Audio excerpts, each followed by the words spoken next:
ధర్మవరపు సయ్యాటకు పునః స్వాగతం. ఏం తెలిచారు? సింపుల్గా మంచివాడు అంటే సరిపోదు. అక్కడ గ్రహం వచ్చింది, దశమగ్రహం, జామాత దశమగ్రహం. సో అది గ్రహాలతో రెఫరెన్స్ ఉంది కాబట్టి సి, నవగ్రహాల కన్నా గొప్పవాడు కాబట్టి. పైన దశమగ్రహం అని ఉంది కాబట్టి, ఇక్కడ గ్రహం అని ఉంది కాబట్టి అని మీరు అనుకుంటున్నారు కాబట్టి నవగ్రహాల కన్నా గొప్పవాడు కాబట్టి నేను అదే రైట్ అనుకుంటున్నాను కాబట్టి మీరు కొంచెం చింతామణి ప్రసన్నం చేయండి. నేను మీకు మా దగ్గర ఉన్నటువంటి జీవనాధారాల గురించి కూడా చెప్పాను. అవునండి. అయినా మీరు తిరస్కరించారు కదా? అవునక్కర్లేదు.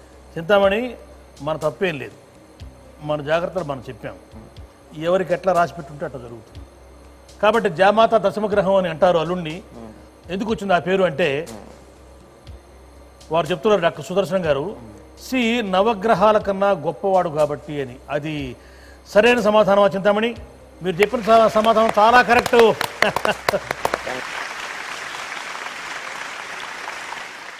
నవగ్రహాల కన్నా గొప్పవాడు కాబట్టి ఆయన అందుకే చెప్పుంటాడు. పక్క వాళ్ళకి పరిచయం చేస్తూ కూడా నవగ్రహాల కన్నా గొప్పవాడండి ఆయన, అందుకే దశమగ్రహం అంటున్నాం మేము. 9 గ్రహాల్లో మిగతా 9లో ఏంతో సాటి వచ్చేవాళ్ళు ఎవరు లేరు. అన్ని గ్రహాల కంటే గొప్ప గ్రహం ఇది. నవగ్రహాల కన్నా గొప్పవాడు కాబట్టి. అంటే ఇప్పుడు నాకు ఎంత వస్తుంది? డబ్బులు ఎన్ని వస్తాయండి ఇప్పుడు? డబ్బులు మీరు చెప్పింది 2 ప్రశ్నలు కదా. అంటే మళ్ళీ ఇవి కూడా ఇందులో కూడా ఆయనకి ₹115.95 వస్తాయి. మీకేం సామాన్యంగా రావట్లే.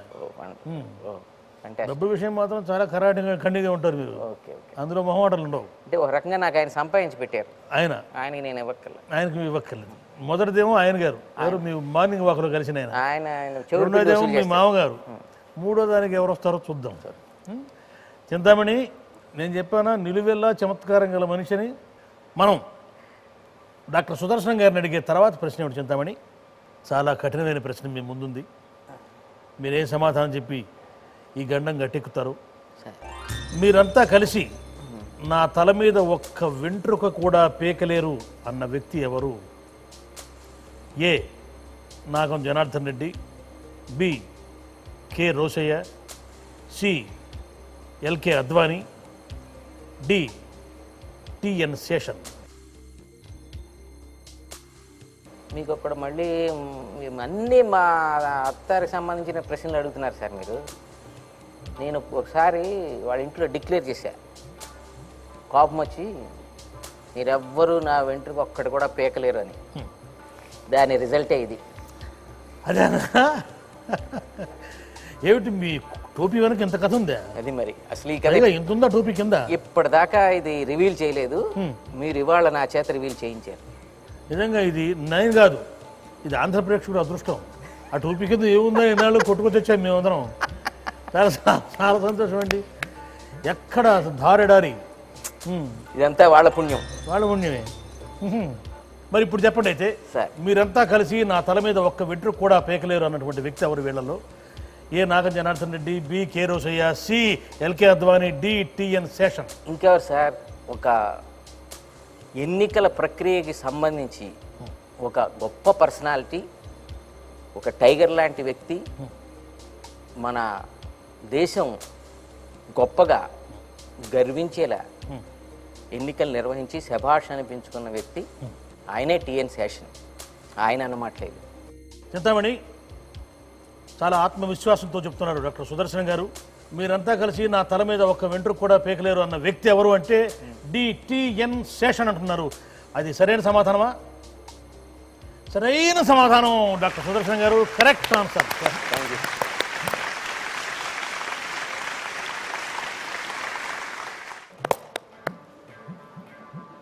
అని ఆయన ఒక ప్రెస్ మీట్లో చెప్పారట. ఎంత ధైర్యం ఆయనకి. చింతామణి, చూద్దాం కొంచెం మనిషిలో మార్పు కనపడుతుంది 3 ప్రశ్నలు గెలిచేసరికల్లా. ఓకే డాక్టర్ సుదర్శన్ గారు, తానోడి నన్నోడెనా, నన్నోడి తానోడెనా అని ప్రశ్నించినది ఎవరు? A Sita, B Mandodari, C Bhanumati, D Draupadi. ఇదేదో నన్ను ఓడించేలా ఉంది ఈ ప్రశ్న.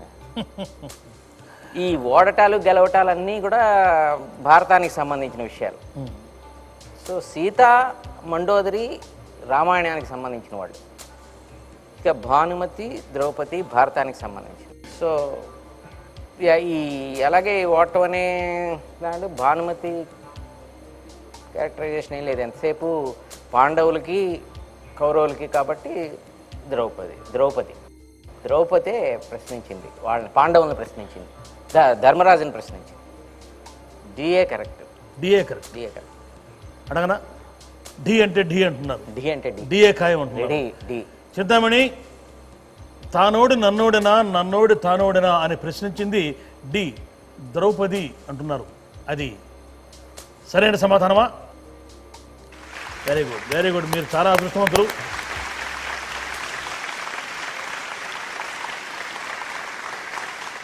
మన పురాణాలు ఎవరో అన్నట్టుగా భారతం గనక నిజమైతే అద్భుతం, అది గనక కల్పన అయితే మహా అద్భుతం.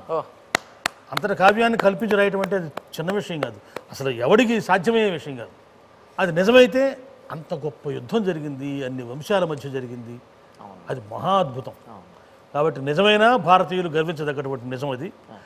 కల్పనైనా కూడా మనం అందరం ఎంతగానో గర్వించదగ్గ కల్పన. కాబట్టి ఎట్లయినా వ్యాస మహర్షికి మనం డాక్టర్ దాశరథి గారు చెప్పారు ఒక సందర్భంలో, ఎప్పుడైనా అవకాశం వచ్చి కనిపిస్తే వ్యాసుడు పాదాలు ముద్దు పెట్టుకోవాలని నాకు అన్నాడు దాశరథి గారు. అంతటి కవి వ్యాసుడు. అన్ని వందల క్యారెక్టర్లకి భగవద్గీత నిక్షిప్తం చేసింది వ్యాస మహర్షి. భాగవతం భారతంలో అంతర్భాగమైనప్పటికీ భారతం ఇవన్నీ కాకుండా 4 వేదాలని సంహితలుగా చేసి, అంటే ఒక సంపాదకత్వం వహించి వేదాలు, అంతకుముందు వేదాలన్నీ చెల్లా చెదరగా ఉండేవి అన్నమాట. వేదవ్యాసుడు వాటన్నిటిని కూడా ఇది ఋగ్వేదము, ఈ సూక్తాలన్నీ కలిస్తే యజుర్వేదము, ఇది అథర్వ వేదము, ఇది సామవేదము అని వేదాలని బైఫర్కేట్ చేసి వాటిని విభజీకరించి అని మనకు ప్రసాదించింది వేదవ్యాసుడు. కాబట్టి మన ఆర్యావర్తనం అంతా కూడా వేదవ్యాసుడికి ఎప్పుడు కూడా రుణగ్రస్తులే ఉంటారన్నమాట. ఆయనే లేకపోతే మన సంస్కృతే లేదు, భారతం లేకపోతే మన సంస్కృతి లేదు. భారతం మొత్తం ముగించిన తర్వాత వ్యాసుడు ఏం చెప్పాడంటే, ఇందులో ఉన్నదే ప్రపంచం మొత్తంలో ఉన్నది, ఇందులో లేనిది ప్రపంచంలో ఎక్కడా లేదు, నేహాస్తి తదన్యత్ర అని చెప్పాడనమాట. కాబట్టి అటువంటి భారతంలో ఇంత పెద్ద గొడవ జరిగింది. డాక్టర్ సుదర్శన గారు, థ్యాంక్ యూ సార్. సందర్భం వచ్చింది కాబట్టి మనం మన పురాణ పురుషుల్ని, మహానుభావుల్ని తలుచుకొని వాళ్ళకు ఒక్కసారి నివాళి అర్పించడం కూడా మన కర్తవ్యం.